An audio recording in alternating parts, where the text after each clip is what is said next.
Network Entertainment. So yung mga landslide maps or yung hazard maps na tinatawag natin, they are actually dealing with spatial prediction of landslides. Ang kaibahan nito sa ginawa kong dito sa study na to is that this one is temporal prediction of the landslides. So yung spatial prediction of landslides is they want to know where the landslides will likely occur. Tapos ito namang sa study ko, which is temporal landslide prediction, basically, it's dealing naman when the landslide will likely occur. Welcome to Behind the Science podcast. New episode every Thursday at 7 p.m. Magandang araw mga kapwa-siyentista at welcome sa isa na namang episode ng Behind the Science podcast. Ako si Paul Flores, ang inyong host, and our guest is currently an instructor at the Eastern Visayas State University. She has also taught in the National Institute of Geological Sciences, UP Diliman. Her MS Geology research focused on the prediction of rain-induced landslides using machine learning algorithms. Prior to teaching, she worked as a mine geologist and exploration geologist for 10 years in a gold molybdenum mining project at Northern Luzon. She finished her MS Geology and BS Geology at UP Diliman. Her secondary education at Pisay Eastern Visayas and primary education at the Leyte Normal University. So without further ado, let's all welcome Miss Jamila Abuda. Hi, good morning. Yun, so welcome po Ma'am Jam sa podcast. Thank you. At bago tayo magsimula, kung nag-enjoy kayo dito sa podcast at gusto nyo ang ginagawa namin dito, paki-like naman ang episode na ito at mag-subscribe na rin kayo sa mga social media platforms ng Behind the Science podcast. Makikita nyo kami sa Spotify, YouTube, Apple Podcasts, and Facebook. Paki-rate na rin kami ng 5 stars para mas madami pa tayong maabot na audience. So ang topic natin ngayon, isa na naman itong application ng AI. So I think 1 or 2 episodes ago, related to AI din yung topic natin. Pero ito, bago naman yung application niya, tungkol naman ito sa landslide mapping. So episode recommendations lang na related sa landslides. Please check episode 46 with Miss Audrey Ibanez. Ang pinag-usapan namin doon ay yung ginawa nila na landslide susceptibility mapping ng Leyte, and episode 12 with Miss Carmel Escape. Ang pinag-usapan naman namin ay kung ano yung naging cause ng 2018 landslide sa Naga, Cebu. So ayun, the usual, bago natin pag-usapan yung naging research ni Ma'am Jam, kilalanin muna natin siya as well as yung naging journey niya as a geologist. So Ma'am Jam, as we mentioned earlier, kayo po ay graduate ng Pisay. So aside sa required sa Pisay na kumuha ng science course, bakit po kayo kumuha ng geology? Oh, geology. Ano yun? Actually, yung science na course, hindi pa yan, nung high school ko lang yan na-realize. Nung elementary, journalism or broadcaster ang gusto kong maging trabaho in the future. Pero nung high school, there was a subject called Earth Science. Parang meron lang akong special attention pagdating sa Earth Science subject namin. Wherein mabigat kasi yung libro namin doon, tapos hardbound. Tapos I really do special notes for that specific subject. Si Tarbuck, But yung then, Tarbuck hindi ko to, di ba? Yes, that's the Tarbuck. I think it's Tarbuck, yes. Naka-hardbound pa So yun yung eh. libro na yan. Yes, pinakamakapal na libro. So talagang yung yung attention ko sa subject na yan. And then it all came one career orientation program na ginawa ng mga teachers namin. Tapos isa doon sa mga speaker is a very dark mapper. Hindi nga siya geologist, pero mapper siya, galing siyang MGB. So maitim siya. Basta hapon yun, medyo inaantok na yung mga classmates ko. Pero that time, nung nakita ko siya, parang dun. Yun yung time na, parang yun yung gusto kong gawin. Though kinikwento lang naman niya yung mga ginagawa nilang trabaho, yung mga kasama niyang geologists na boss na daw. So yun yung turning point. And then when I needed to choose a subject or a course for UPCAT, among the science courses, yun talaga yung nakikita ko as a career. Though biology is a favorite, pero I really don't see myself na working in the laboratory or confined spaces. So I chose among the sciences, earth science talaga yung panalo sa puso ko. So yun, doon ako nag-start maging inclined to geology. Though that time wala ka talagang real life model. I don't know anybody na geologist, physical man o sa TV since wala namang internet nung time na yon. So I didn't know anybody, pero thankfully my parents were very supportive. So, di rin nila alam anong pinapasok ko. Di rin nila alam ko anong geologist. Pero nagano lang sila. Talagang sinuportahan lang nila ako. So, yun. That's the start of my journey in becoming a geologist. Ilan po kayong students sa batch nyo at that time? Oh, it was fixed kasi yung number of students. 30 lagi per class. And then for the batch, it's 90. Ah, So sa buong batch ko, dalawa lang kami na babae na kumuha ng BS Geology. But for me, it was a first choice. Sa kanya yata, hindi siya first. Sa isa pang classmate ko, hindi siya first choice. So yan. ang galing naman. Dalawa lang kayo na babae. So, Yeah, dalawa lang kami ano pa yung pumili. ganong feeling na kayo lang yung babae doon? Well, hindi naman ako nanibago because parang growing up, I always like to be different. Ewan ko, I'm not that type na pressured to conform kung anong uso, anong popular view. So, it helped na konti lang din or wala masyadong pumili ng geology. And really, parang I don't remember asking people. Parang na-realize ko na lang yan na dalawa lang kami. Nung siguro nagtatrabaho na kami, parang nag-usap kami, parang dalawa lang tayong nag-choose nun. So, yun.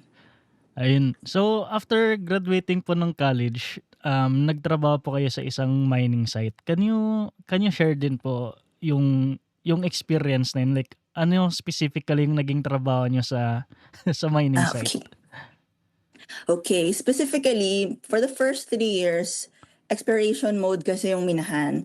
So, what we were doing is we were supervising all the drilling activities. So, infield drilling yon, ano na lang, para to increase the confidence na mayroon talagang ganito kadami na ore sa lugar na yon. So, that one, being an exploration geologist, kailangan namin mag-mapping, sampling. So, ang everyday na itsura ng office is, or yung working environment namin is yung kabundukan. So, lulusot kami papasok kami sa isang bundok, lulusot sa kabila. Ganon. That's the everyday. Tapos, what else? After the on the 4th year na nag-proceed na yung aming minahan to production to construction first bago mag-production. So, nagbago yung mga goals or roles namin bilang geologist. So, naging mine geologist naman kami. So, pag mine geologist, or gano'ng kakonti na lang yung ore na nasa site.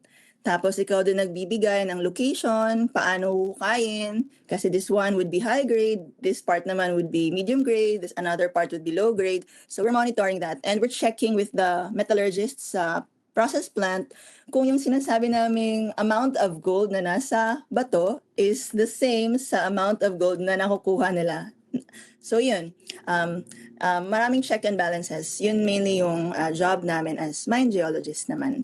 Pero there's still mapping and sampling, but the work setting is constrained na siya sa isang smaller portion of the tenement. Yung area lang kung saan minimina. Tapos the working hours is longer. Naging 12 hours na yung shifting namin, and then it's operational, the mine is operational day and night para hindi lugi yung yung mga equipment. So yun. Yun po talaga yung first option nyo na maging trabaho after graduation na sa mining site, or No. naghanap kayo ng ibang?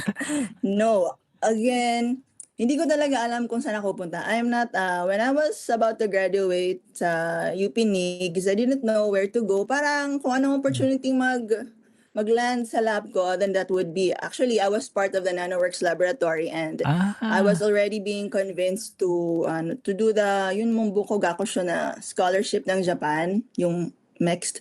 So, papunta na ako doon, pero parang mas madaling i-comply yung i-comply yung work opportunity.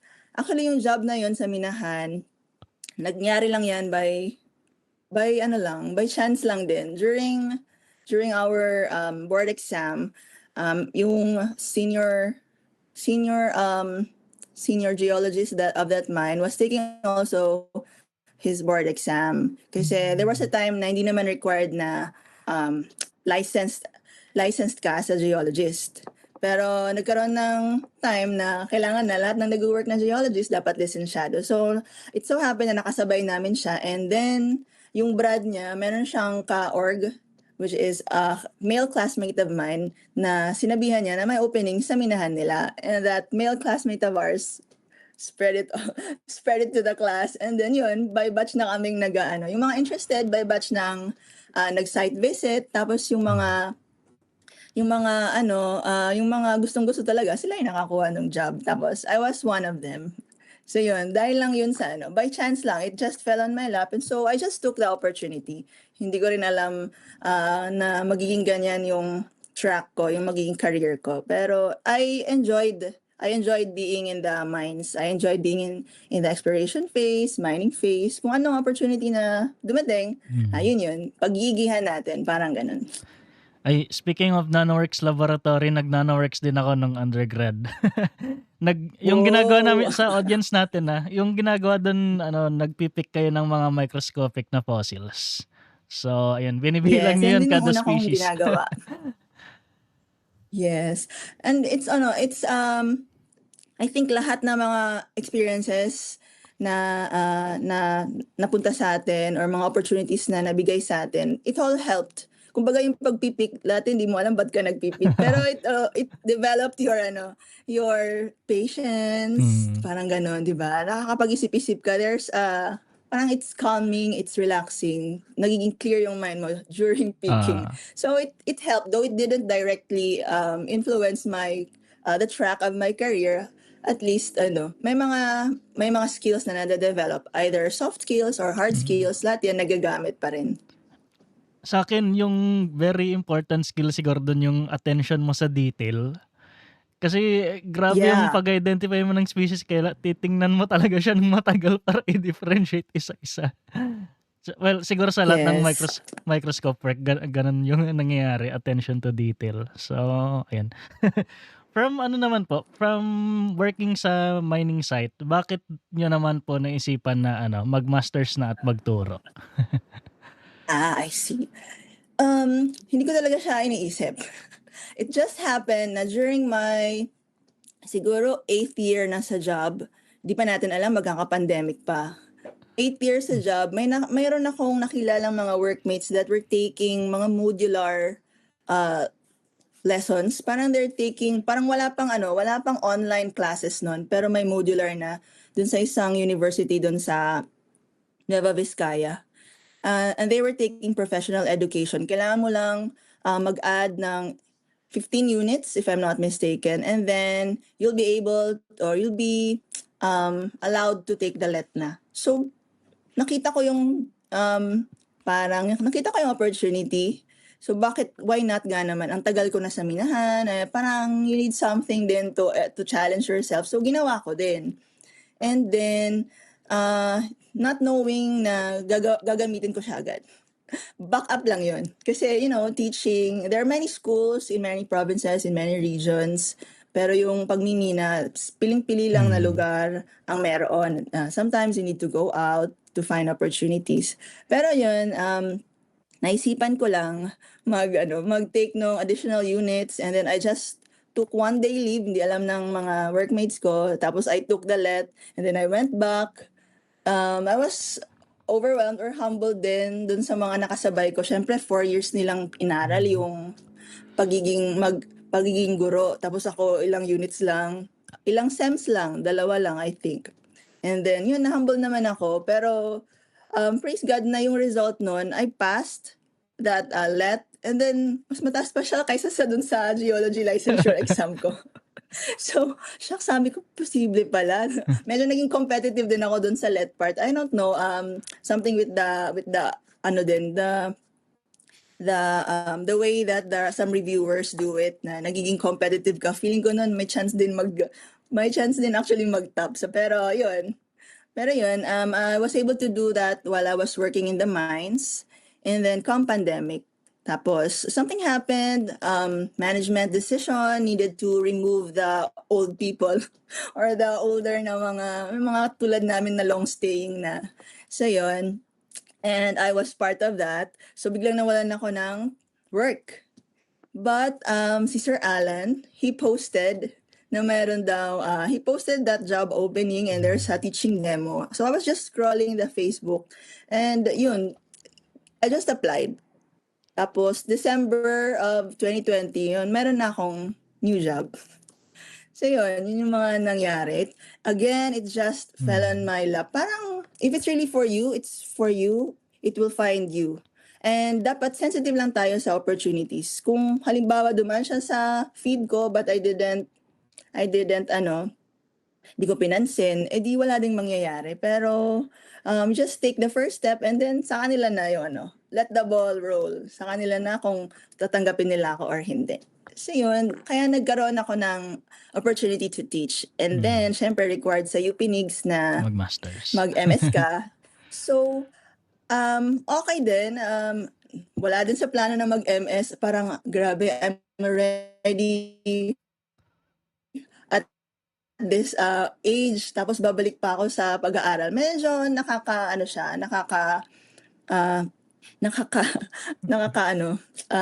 what's the right term? Nakaka-anxious din because syempre 10 years na akong wala sa college and then the people around you are just fresh from college. They still know the basics or the concepts. Ako, I really need to catch up kasi matagal din akong hindi humahawak ng libro or nagbabasa ng journals. So maganda rin siya because when I look back, one of my frustrations sa mining is that hindi ako progress professionally in my parang naging stagnant as a geologist. So maganda yung napuntahan ko na-force ako sa academe na mag-advance professionally in my field. And then I was able pa to choose a track na interested din ako, which is landslides. So yun, hindi naman siya naging burden. Eventually na-enjoy ko din siya. And ayan, pag na-enjoy mo yung work mo, parang hindi na siya mukhang work eh. Parang it's as if pwede mo rin siyang gawin for free. Hindi mo na mapansin na nagtatrabaho ka because you're liking what you're doing. So yun, kaya napunta ako sa academe and teaching. Ang interesting po ng kwento niyo sa yung sa LET. Kasi doon sa sinend niya na CV, major in biology. Paano nangyari na major in biology? It's because sila po ang magde-decide kung anong i-major mo and they will decide the PRC for the LET will be the one to decide kung anong i-major mo. And ang basis nun is yung 4-year college course mo. Since geology yung akin, siguro yun na yung closest. Di rin nila siguro naintindihan ano ang geology sa Leyte. Syempre wala namang geology school sa amin. So yun na yung closest thing. And then I'm glad kasi again, biology is also a favorite of mine. Hindi ko lang siya nakikita na career. Pero because biology yung ang ginilagay nila doon na major, nag-enjoy din ako sa pag-review actually ng biology. Na-refresh din yung isip ko. Kaya hindi rin siya naging burden sa akin. So I just enjoyed the process at buti na lang. I can look back and wow, buti na lang. I also passed at the same time. Enjoyed it and passed it at the same time. Ay sa pala kung may nakikinig dito na geology student ng NIGS. So si Ma'am Jam ay UP Geology Merit Awardee both sa college and masters. So yung UP GMA, siya, incentive program siya ng frat namin, no? Yung Uvinis Orbis Geological Fraternity and running na siya for 20 years. So for anyone interested, 20K na po yung cash incentive niyan. At hindi lang siya purely based sa grades. Wow. May na rin, may other factors din siya like yung leadership and community service na factors. So yun. Sa geology students diyan ng UP try to aim na makuha niyo yung award para may 20K kayo. Oo naman, kailangan natin 'yan, especially with the crisis. Mm. At speaking about that pala nag-promote bigla. So, I think na-extend yung application. So, for 2026 na cycle, I think nag-extend. So, check nyo na lang yung update ng NIGS. So, ayun, I guess madami na tayong napagkwentuhan sa naging journey ni Ma'am Jam. I think mag-focus naman tayo dun sa naging master's thesis niya or itong publication na pag-uusapan natin. So, ang title nito ay Lithologically Constrained Machine Learning-Based Temporal Landslide Prediction Models Using Rainfall Time Series for Benguet, 1st Engineering District, Philippines. So, ma'am, first question palagi sa segment na to, can you explain your paper in one sentence tungkol saan po ba ito? Okay, that paper is about creating a model that can predict when a landslide will occur. And the highlight really is you only need minimal data like rain, a list of landslide and non-landslide events in a year or a number of years, and then the rock type. So yun yung basically what the paper is. Paano po Approve ba kayo sa one yes. sentence challenge? Paano po kanina po nabanggit niyo na interested kayo sa landslide. So siguro yung follow-up ko dun, paano kayo napadpad sa sa ganitong klaseng topic? What sparked the interest na ito yung magiging particular focus ng landslide research niyo? Actually, it all started sa minahan pa. I was always curious of what my geotech workmates do. They are geologists also na mainly parang may engineering aspect yung kanilang job, and they're the ones that takes care of the slope. You know, in a mine, it's a controlled environment. Talagang there are technical people to monitor kung stable yung ating slopes or not, because you're actually digging and you are forcing the slope or you're changing the slope of the mountains, di ba? So medyo naka-factor in na yung risk na yan. However, may nangyari na hindi merong gumuho na area ng minahan and then natabunan yung ore namin. So ang daming revisions na ginawa. And so napaisip ako, sa minahan nga, it's a controlled environment. Things like this, unforeseen things can still happen. What about sa community na maraming stakeholders, maraming involved, maraming differing parang interests on that particular area, pero it's not controlled. So paano kaya yun? Dun nag-spark yung yung curiosity ko for landslides. Actually, ang gusto kong aralin is yung mga nakikita ko ng mga engineering infrastructures dun sa tabi ng roads, sa mga road networks natin. Gusto ko actually malaman kung makapag-predict kung when sila magsa-start mag-degrade para at least maunahan natin bagong mag-degrade yung mga riprap, yung mga controls na yon sa gilid ng mga daan is ma-repair na siya ng ating mga government agencies like DPWH. Pero buti na lang hindi ganoon. Buti na lang hindi ako napunta sa path na yon kasi from what we've known last year is marami palang human factor kung bakit ganoon yung strength ng ating mga road infrastructures, mga slope infrastructures pala yun. Yung mga po ba landslide events sa minahan, gaano siya kadalas mangyari? Very common ba siya or parang Actually, abnormal events yung mga ganun? Dahil factored in na yung risk and there are technical people monitoring, they really invest in mga technology to be able to detect movement. Pero it should not happen. It's not impossible, pero it's rare. Parang it's rare. Hindi siya impossible, pero hindi dapat siya frequent as outside sa communities, ganun. Kasi controlled siya eh. Pinag-aaralan yan, the placement of the angles of the slopes. ina-achieve yan ng backhoe operator, mino-monitor yan, ano yung design versus yung actual. So, ang daming technology, ang daming nagbabantay. So, dapat hindi siya madalas mangyari. Pero, syempre, things happen, unforeseen things happen, it can occur. Tsaka, ewan ko, napaka-sensitive siguro na usapin yung yung mga landslide sa mining areas. Lagi siyang malaking news palagi kapag Okay. nangyayari. So, You mean, yeah.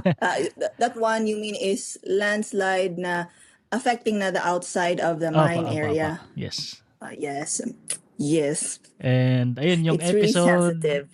episode 12 natin, yun yung topic natin, yung 2018 na landslide dun sa Naga Cebu. So please check for anyone interested. And then dun po sa sa title, may emphasis kayo dun sa lithology and time series. So siguro may dalawang follow-up question lang po ako doon. Yung mga landslide maps po ba, paano ba sila usually ginagawa? And paano ngayon pumapasok yung ginawa nyo na na machine learning dito? Okay. So yung mga landslide maps or yung hazard maps na tinatawag natin, they are actually dealing with spatial prediction of landslides. Ang kaibahan nito sa ginawa kong dito sa study na to is that this one is temporal prediction of the landslides. So yung spatial prediction of landslides is they want to know where the landslides will likely occur. Tapos ito namang sa study ko, which is temporal landslide prediction, basically, it's dealing naman when the landslide will likely occur. Kaya kailangan natin gumamit ng time series data. So this time series data is this is rainfall data, tapos basically the landslide inventory. And that spans 5 years. For this study, it's from 2015 to 2021. So yun yung temporal data. And then, paano pumasok yung lithology? Ang usual kasi na ginagawa pag nagmo-modeling, isang model lang for a certain area. Ang ginawa namin, why not maraming model for a certain area? Tapos yung mag-divide ng model na yan into different models is yung lithology niya. So isang model para dun sa mga volcanic rock types, tapos isa namang model para dun sa mga sedimentary rock types, tapos isa na naman for intrusive rock types. So yun, so there are basically 3 models para sa study area. Tapos individually trinain yun, tapos chinek kung nakakapag-predict ba talaga siya ng maayos. Did that answer the question? Or your question was how to make the landslide hazard maps. Or this one, landslide hazard maps, marami silang parameters na ginagamit. And then basically parang sa QGIS, ino-overlay yung mga parameters. And from there, kino-compute per pixel kung ano yung score or weight per pixel. Kung yung pixel ba na yan is based on sa mga parameters na in-overlay is susceptible to landslide. From my understanding, yun yung ginagawa nila. Pero again, hindi ako di ko ginawa yung actual making of the landslide hazard map. Tapos bakit po Benguet yung yung napili yung study area? Okay, so during that time, pumipili ako ng study area, pandemic pa. So di natin alam kailan babalik. Pero we know somehow we will come out of a pandemic. And then the location from the practical side, the location of Benguet is quite near sa Manila where UPNIX is. And then, why this place? Kasi it's mountainous and Baguio City is the summer capital of the Philippines. Marami talagang pumupunta doon. Coming from the west side, the east side, the north side, and coming from Manila, maraming dumadaan sa mga roads nila papuntang Baguio. Though yung Benguet First Engineering District, it doesn't contain or include Baguio, it actually surrounds Baguio. So dinadaanan siya. So kung gamit na gamit yung roads nila, maraming pumupunta sa Baguio. Baguio is an economic hub, especially sa northern part of Luzon. Then the interest for knowing or predicting when the landslide will occur will also be significant. So yun yung mga patong-patong na reasons bakit parang naging ideal ang Benguet for the study. Yung landslide yung mga landslide hazard maps, 'di ba po ba may distinction yun na ano, rainfall-induced landslide and then yung mga earthquake-induced landslides. So, curious ako, Yes. gaano kalaki yung difference ng dalawang hazard maps na yun dito sa ano, dito sa Benguet? Na-check niyo po ba yun? Honestly, hindi ko na-check yung difference. Parang I'm not really sure on that part. Pero for this study, I only focused doon sa rain-induced.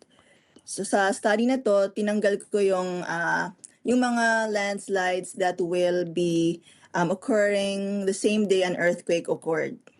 Pero eventually, wala din akong tinanggal kasi wala namang nag-overlap. So para lang mas simplify, just the rainfall-induced landslides yung kino-consider ko sa study na to. Then ayun, so kanina po yung binanggit niyo na yung kailangan na data ay yung landslide na database, precipitation, and lithology. Tama po ba? Tatlo lang? Yes. So, yung next question ko po dun, paano nyo ginawa yung training? Like, sa audience natin, no, pag in any machine learning project, meron silang tinatawag na training and testing. So, usually, kapag meron kang malaking dataset, yung in a way standard na ginagawa, 80% nun gagamitin mo for the training, tapos 20% gagamitin mo for the testing. So kayo po ma'am, paano nyo ginawa yung ano na yan, yung buong table na yan? For me naman, for this study, I used 70-30. So 70% of the whole data would be used for training the model, and then 30% would be used for testing the model. So for the processes, kailangan pareho. Since alam naman natin na ang landslide ay isang, kumbaga rare event, di siya common event. Kumbaga sa isang taon, ilang beses lang tayong makaranas ng landslide or makakita ng landslide, di ba? So it's still an uncommon event. So pag titingnan mo yung 5-year data ko from 2015 to 2021, actually, sobrang konti lang yung landslides. It's around 200 plus lang. Tapos yung days na walang landslides, or the non-landslides, they are actually 2,000 plus. So, malaking imbalance. So, for this particular problem, kinailangan kong humanap ng machine learning na function that will be able to do something about this imbalanced data set. So, kailangan kong gumamit ng imbalanced learn. So, itong imbalanced learn, meron siyang mga functions, mga resampling functions that can make the imbalanced data set balanced. So pag sinabi nating balanced, dapat yung ratio ng landslide to non-landslide is 1:1. For every one landslide, dapat meron kang one non-landslide sa iyong data set. So para gawin yun, nag-test ako ng strategies like oversampling, dalawang klase ng oversampling and undersampling. Then, ang outcome nun is nag-fit better yung undersampling sa aking dataset. Ibig sabihin ng undersampling, yung number of non-landslide events ko sa dataset na yan ay i-reduce ko to match the number of my landslide events. So, ma-reduce siya by some algorithm. Tapos yan, if my dataset is now balanced, 1:1, now I can proceed to the actual model, training, and testing. Hindi kasi pwedeng mag-balance ako ng data after training or basta dapat before training siya. Kasi if you will create a model based on an imbalanced dataset, magiging biased siya to predicting the ones that are very common in the dataset. Mas magiging magaling siyang mag-predict ng mga non-landslide events kasi yun yung lagi niyang nakikita sa dataset ko. So by balancing it, nagiging equal yung chances na mag-predict siya ng landslide and non-landslide. Tapos ang titingnan talaga niya is yung trend dun sa rainfall values that occur in those 5 years. So yun talaga yung titingnan ni model. So what else? Paano pa ba? So Ay, aside yung landslide from events po na yun, kayo po nag-identify nun or binigay na sa inyo yun? yes, no, that's the challenging part. There's really no that's the very big part ng manual work for this study. We will get the data from DPWH maintenance records, but we will manually encode it and manually look for the records na landslide talaga. May ano ba yun? May size requirement para tawagin nyo na landslide siya? Dapat ganito kalaking area yung gumalaw or wala na? For the landslides that are occurring sa mga road networks, wala naman size requirement because hindi consistent na nailalagay yung amount of material that has fallen. So, ang ginagawa na lang, ang nai-record ni DPWH is yung kilometer from kilometer to. So, yun lang yung basis. Para siyang linya. Kasi since it's a road network lang naman. So, para siyang linya. However, hindi na naman consistent. Di lahat ng records ay merong to. Pero consistent yung from. So, to get around this, ang kinonsider ko na lang is yung from lang na point. So, parang landslide points na lang siya in Okay. my model. And then, saan nyo ina-identify yung mga landslides? Google Earth or may additional GIS processing kayo ng ibang satellite images? Hindi naman. So to identify kung landslide siya o hindi, merong remarks dun sa maintenance records and sasabihin nila kung ano yung mga materials na gumuho. Or pag nakalagay naman, naputol lang yung puno kaya nagkaroon ng disturbance sa road, syempre hindi naman landslide yan pag puno lang ang naputol. So tinitingnan ko lang, binabasa ko doon sa remarks na nilalagay ng maintenance personnel.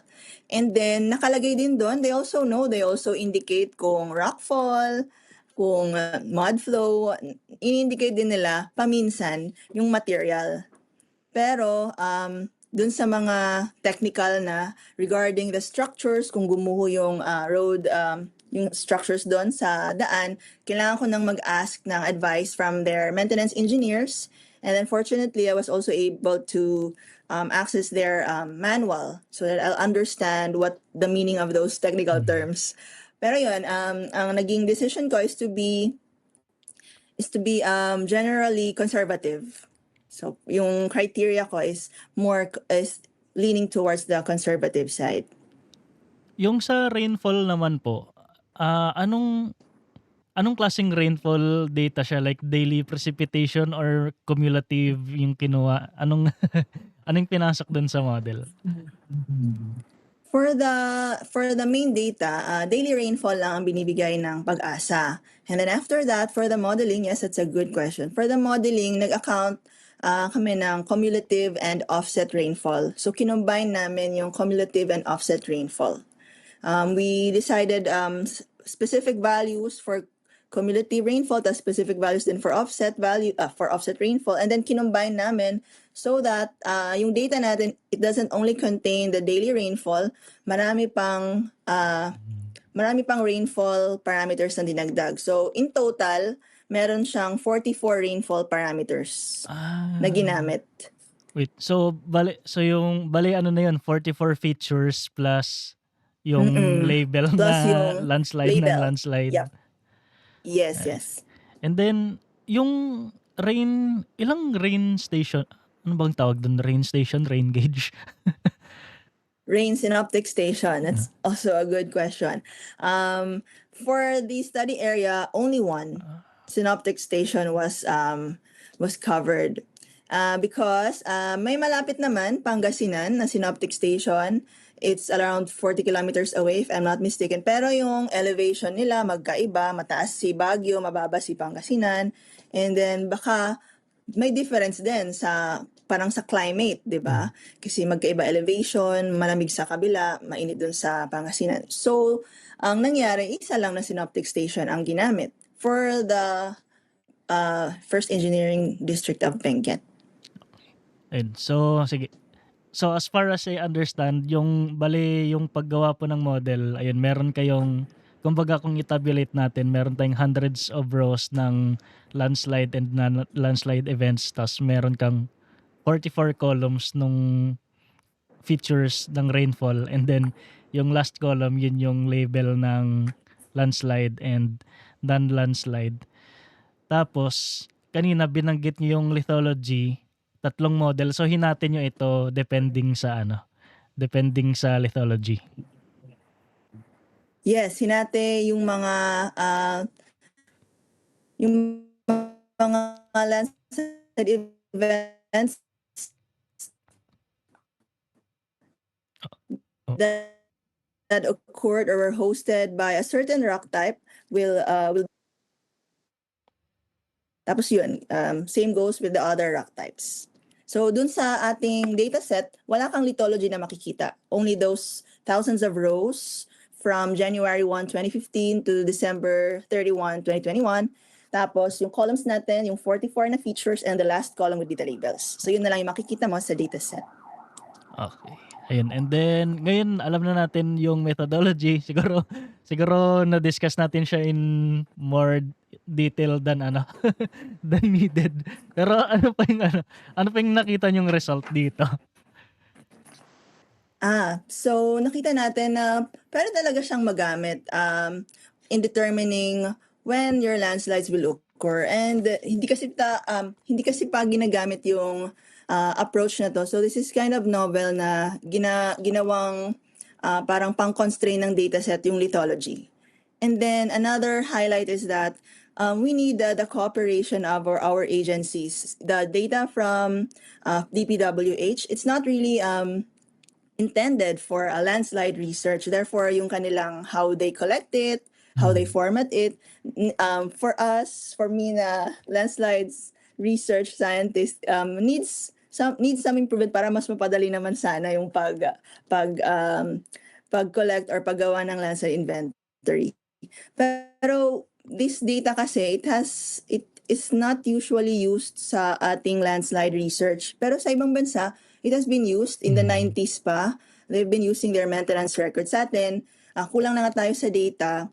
Meron tayong data from DPWH. Parang it's, as of now, it looks like it's underutilized. So that's what we want to highlight in this study na we can use this to enrich our landslide inventory or our landslide database. Ay, ito po pala, may balikan ako dun sa methodology. Kasi, well, nagma-machine learning din ako ngayon at interested ako sa kung paano siya ginagawa din ng ibang mga tao. So dito po, bali, may 5 models po kayo na sinubukan dun, di ba? Yung support vector machine, random forest, forestry. Nakalimutan ko yung dalawa. Basta, Okay. paano po kayo Gaussian nag-ano dun sa... naive-based decision tree. Okay. Ay, ano po. Paano po kayo nag-decide na yung 5 model na yun yung itatry nyo? Hindi yung parang... Kasi di ba ang daming mga machine learning models. Bakit yun yung 5 na pinili nyong i-test?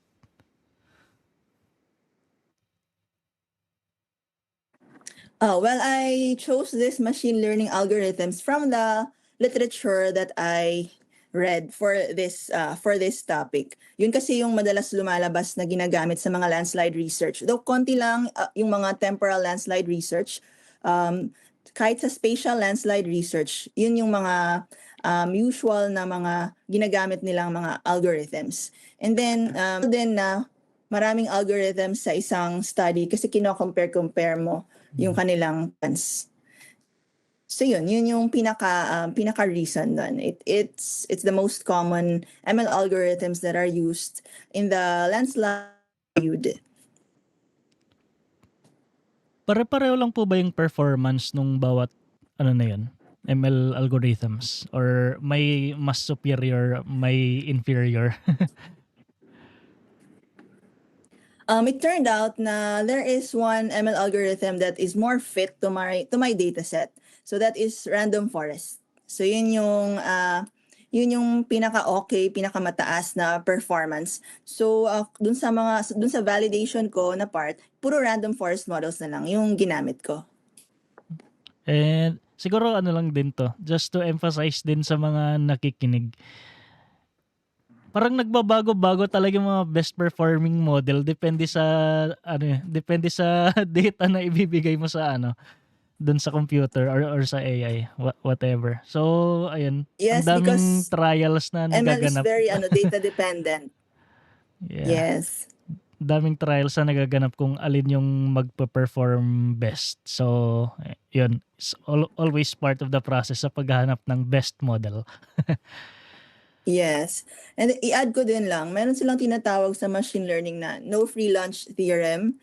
Sinasabi doon na wala talagang algorithm that is superior to the rest. It just happened na that algorithm that seems to outperform the others is the best fit to your data or to your problem. So depende talaga yan sa data na ibibigay mo. Just ensure na yung data mo is clean kasi garbage in, garbage out. But Ah. gagawin lang ni algorithm yung alam niyang gagawin, pero if the data to start with is not reliable, then susunod din doon yung magiging results. Kumbaga magiging misleading yung results kahit maganda pa yung ibigay na performance ni algorithm. Tsaka yung nangyayari sa audience natin ulit no, yung nangyayari kasi sa mga ganitong machine learning, yung data na ibibigay mo dun ay hindi siya yung as is na nakikita natin. Like for example, rainfall, yung nakalagay 'di ba sa records kung ilang millimeter yon, kailangan mo yung i-rescale na parang i-standardize yung mga data. So usually yung nangyayari, rescale mo siya -3 to +3 tapos yan paglalaroan na yun ng algorithm yung mga ganong numbers. So hindi siya yung actual na parang millimeter rainfall blah blah blah. So siguro yun din bakit iba-iba lagi yung performance ng mga models. So ayun lang for the sake of discussion. Ngayon, ayun, so for anyone interested pala, please check na lang din yung description. Nakalink naman palagi yung papers for anyone interested. At kung gusto nyo rin siyang gawin sa ibang area sa Yes. Pilipinas using the same method, ayun, check nyo lang yung paper at gayahin nyo yung method. And I think Python po yung ginamit nyo, di ba ma'am? Open source Yes. naman yung Python. So anyone can code, lalo na sa panahon ngayon na may AI din na tutulong sa inyo mag-code. So, Yes, ayun. lahat po ng ginamit ko ay open source. Kaya it can be replicated to other areas. Ayun. So, I guess pag-usapan naman natin yung more on behind the scenes po nung research nyo. So, first question palagi sa segment na to, ano po yung funding source ng project? Magkano yung kinailangan nyo to do this at saan siya ginagasto? Okay. Fortunately, dahil free nga po yung mga ginamit kong mga applications like Python, scikit-learn, imbalance-learn. I also used QGIS and then Jupyter Notebook. Everything, all of them are actually open source and they're free. So mainly yung gastos ko nandoon sa mapping part because I found when I asked for the MGB map of the area, may quadrangle doon na hindi pa tapos mapahin. So, kinailangan ko siyang gawin so that I can finish this thesis. And so, yung aking funding came from, fortunately, sa UPNIGS din, there's always an annual research grant. And doon sa second na research grant na na-applyan ko, every year meron yan eh. So, doon sa second, biglang naging significant yung amount. So, it really supported my fieldworks also and the ground truthing of the results also. So yun. Very minimal if you want me, do you want me to give an exact amount? Sige po, kung okay lang po sa inyo. Hindi naman. Okay, if you're very curious of the exact amount, simple lang naman ako mag-fieldwork. Sa mga 20K ganon. Safe ka na dun. Ano na po yun, kumbaga nag-hire na po kayo niyan ng van or nagko-commute lang kayo mag-isa? Yes. Mainly, no. Nagko-commute ako from UPNIGS to Baguio, but then beforehand, I will contact a driver. Para kasi pagdating ko doon, dire-diretso na. And then uwi na pagkahapon. Parang gano'n. I hire a driver na also serves as my cameraman. Also, sometimes if ganahan si driver, also my sampler. So yun. Saka I guess sa lahat ng nag-field work, very important din yun, no? I-account nyo rin na pagod kayo. So, mahirap mag-commute mag-isa. Maganda din na may driver or something. Ayan. Since the road networks yung study area ko, kailangan ko talaga ng driver. Yung nagiging challenge lang is since medyo probinsya to, kung saan ka mag-withdraw ng money kung hindi ka nakapagdala ng cash. Yun lang. Ay, so speaking about challenges pa, yan, nabanggit nyo nga yung mahirap mag-withdraw ng cash, and then kanina nabanggit nyo rin na isang challenge yung landslide na database. So in addition with Yes. that, ano pa po yung masasabi nyo na additional challenges in doing this study? Well, yung coding mismo, that's a challenge. Kasi ako, I really didn't think na I'll do coding nung nasa minahan ako. Pagdating sa mga mining softwares na ginagamit namin like Surpak, Leapfrog, I'm not really that enthusiastic about it. Yes, I'll do my part. I'll kakabisaduhin ko so that we can do the job. Pero yung more than is required, hindi ko gagawin yon. So, actually, nagulat yung mga kakilala ko na, oh, really, nag-coding ka na din? When in fact, dun sa mga mining softwares, hindi ako that very, very enthusiastic. Pero, ito yung first na challenge, yung imposter syndrome. Kasi you think, kaya ko ba talaga? And so, nadaan ka sa stage na yan. And then, some opportunities really come at the right time na kailangan mo siya. Nakapag-enroll ako for data camp. It's para ma-practice or mag-gain ng confidence in using the interface for coding. Pero eventually, what really yung nagbigay talaga ng lakas sa akin is yung co-advisor ko din. I started with his codes, and then afterwards, I learned it then, self-learn, pero of course, nagpapacheck ako sa kanya. Eventually, I created my own codes para talagang alam ko siyang basahin line to line. Kasi pag galing sa kanya lang, there will be some that I'll understand, pero syempre, iba pa rin pag ikaw yung gumawa. Like a paragraph, iba pag ikaw ang gumagawa ng sarili mong composition kumpara sa composition ng ibang tao. So yun, yung coding, bilang scientist na wala namang background, or wala namang original interest on coding, yun ang isa pang challenge sa work na to. But then again, it's doable. Nagawa ko nga bilang isang tao na hindi naman techie or software enthusiast or app enthusiast. Yan. Nagawa ko, so it can be done by others too. Gaano po katagal yung from the moment na sinimulan nyo mag-aral ng Python, gaano katagal yung medyo nararamdaman nyo na comfortable kayo magsulat ng Python at magbasa ng ibang codes? Actually, nag-start ako 2022. So data camp muna, and then maraming mga DICT, maraming mga free na pwede kang mag-aral ng coding. But then naging confident na lang, at syempre also time constraint. Time is running out. So 2024 nag-code na ako. Yun talaga. 2024 na January, that full month na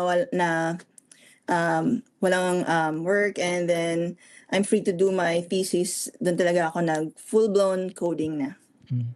Ginagamit nyo rin Matagal po ba din, yung 2 years. Ako din ganyan din nangyari sa akin parang matagal-tagal din bago medyo naging confident ako sa mga pinaggagawa ko sa Python. Kayo po ba, ma'am, gumagamit din kayo ng AI to help you code sa Python? Well, for the thesis, no, I didn't use or yung ChatGPT. No, I didn't. Kasi I'd like it to I just didn't see that an option. Kasi nung time na yun, syempre you want to be kumbaga, you don't understand pa the implications of that, na pwede naman pala pag pinublish, you can just say na parang meron na siya, ina-accept na siya. Pero that time, di ko alam. So, for the codes, more on yung mga blogs ng mga programmer. Doon ako, tumitingin. And then, yun. As in trial and error, grabing trial and error. Tapos, More on error, but the trial, paano po yun? Pinapacheck nyo rin po sa co-advisor nyo yung code? Yes, definitely. Syempre nahiya naman ako kung maya't maya. So kina-accumulate ko muna lahat ng tanong ko. Pero before ako humarap sa kanya, kailangan ginawan ko na rin ng maraming trial and error. Para pagdating sa kanya, mas mabilis nang makikita kung saan yung mali. Yes, I always have my codes checked because pag ikaw kasi nagko-code, masyadong malapit ka sa codes, parang feeling mo hindi mo na nakikita yung mali. You need Ah, a third person to do that for you to get to see really the mistakes. So yan. tapos minsan Importanteng may mentor. di mo namamalayan na redundant na yung ginagawa mong code na may ibang way na mapabilis siya. Yes. Pero there are many ways pala to do a Mm. certain function. Yun yung na ano ko sa coding. So it's really how you create the codes, how you position them. So yun. Dito po sa study nyo, at what point did you realize na sapat na yung data nyo to submit for publication? Oh, to submit for publication. As is where is. Nung natapos ko na yung thesis, yun na yun. Sinubmit ko lang siya. Pero a good thing sa publication is that there's peer review, and then those experts na landslide experts, they're able to see what you and your advisors or your co-authors wasn't able to see. Tapos, maganda yung mga nag-improve ng DHAMAC. Talagang ang laki ng in-improve ng study nung nagkaroon ng peer review. And then, na-push akong gumamit ng data outside the 2015 to 2021. Yun yung pinaka-major na magandang nangyari because of the peer by submitting it for publication. Because I was forced to ask for a 2024 data because this was submitted last year, so 2024 na yung pinaka-recent na na data set. And yung challenge is, again, ano bang nangyari last year, di ba? Naungkat yung flood control issues. So yun pa yung kinakabahan ako, aabot ba ako sa deadline ko? And buti na lang, nakapagbigay pa rin ng data September to November 2024 na data. And then, na-demonstrate pa rin namin na gumagana nga siya with an unseen data. And so kahit very short data lang siya, ideally sana mas mahaba, January to December, para na-account yung wet and dry season. Pero yun, we need to do what we have, do what we can with kung anong naibigay ng DPWH. So yun, and then the reviewers understood naman, and they were able to see the value of the improvement. So yun, inaccept na rin siya. Yun. So, nakakaisang oras na po tayo mag-wrap up na po tayo. Okay. Ano po ang mga ma-advise nyo sa mga aspiring researchers? Ako, for the researchers, kumbaga, if they know one thing or good at one thing, they focus on that. Tapos, kung may mga opportunities dumating, be also sensitive to them. For me, sa point ngayon ng career ko, more on kapag may research ka, sana ibalik mo din siya sa tao. Make it parang more on science communication. After the research, now focus on science communication. Let it be known to our countrymen. Kasi if you know na the research is beneficial naman to a large portion of the community, then make them know it. Kahit na hindi naman nila gagamitin yung machine learning or di sila magma-machine learning, probably baka parents sila, tapos pwede nilang i-guide yung mga kids nila na, this is possible, that someone did it, baka gusto mo, if you have interest in this type of field. And then for me, bilang scientist ng bayan, dapat yung research natin maintindihan ng maraming tao. That's why yung abstract ko, I translated it to other languages na alam ko. So yung Tagalog, syempre may English, and then Waray, para mas maraming ma-reach. And then I also try doing a comics version para din mas maraming tumingin or mag-pick ng interest ba we don't know kung sino ang magko-continue or mako-continue ba siya in the future. Pero yun, as researcher, hindi lang tayo dapat focus doon sa, okay, natapos na. Pero it's also our responsibility to make it known if we know na it's beneficial naman. Parang wag nating solohin yung knowledge na yun. Let's share it as far as we can. Mhm. And last question po, do you have anything to promote? Actually wala naman, pero this publication, I'd like to continue promoting it. I really want this to replicate this sa hometown namin. And ayan, to call lang for our government agencies na we can collaborate, and there's much that your data can do for researchers like us, diba?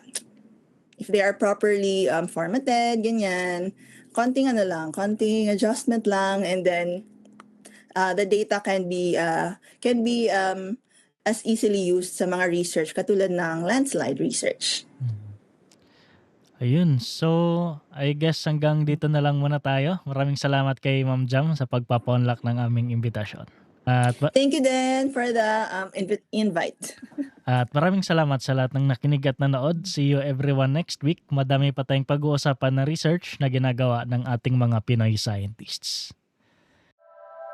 The opinions of podcast creators, hosts, and guests are not necessarily reflective of the official stance of the Pod Network Entertainment, its hosts, or other network programs. The content created by the people behind the podcast is personal and not meant to harm any religion, ethnicity, group, organization, company, or individual.